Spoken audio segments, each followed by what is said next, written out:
Hello all, welcome to my channel Shravana Karthikam. ఈరోజు 17వ రోజు కార్తీక బహుళ విదియ. అంగీరసుడు ధనలోభునకు చేసిన తత్వోపదేశం. ఓ మునిశ్రేష్ఠులారా, ఓ ధనలోభి, నీకు కలిగిన సంశయంబులకు సమాధానము చెప్పుచున్నాను వినుము. కర్మ వలన ఆత్మకు దేహధారణ సంభవించుచున్నది. కావున శరీరోత్పత్తికి కర్మ కారణమగుచున్నది. శరీర ధారణము వలనే ఆత్మ కర్మను చేయును కనుక కర్మ చేయుటకు శరీరమే కారణమగుచున్నది. స్థూల సూక్ష్మ శరీర సంబంధం వలన ఆత్మకు కర్మ సంబంధము కలుగునని పరమేశ్వరుడు పార్వతీదేవికి వివరించెను. దానిని మీకు నేను వివరించుచున్నాను.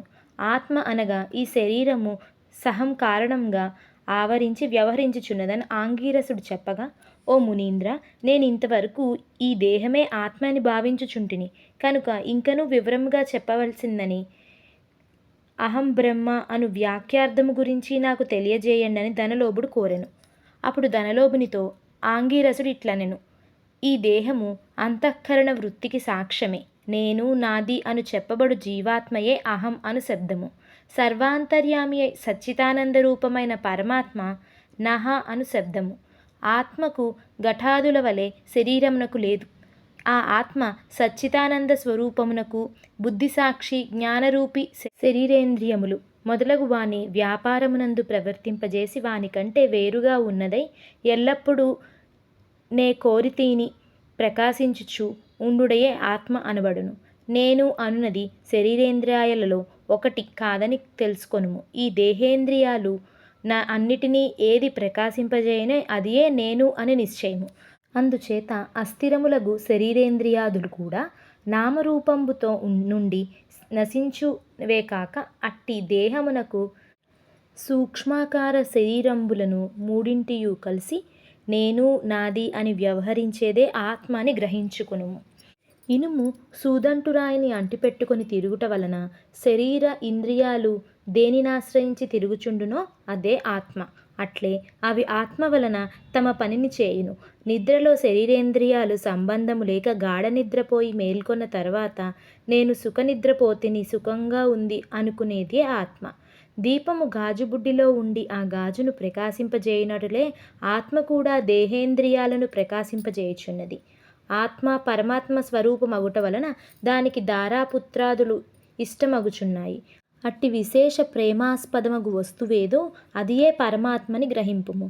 తత్వమసి మొదలైన వాక్యములందలి త్వం అను పదమునకు కించిత్ జ్ఞానాది విశిష్టమగు జీవాత్మయని అర్థం. తత్ అను పదమునకు సర్వజ్ఞ దిగుణాత్వ విశిష్టమైన సచ్చిదానంద స్వరూపమని అర్థము.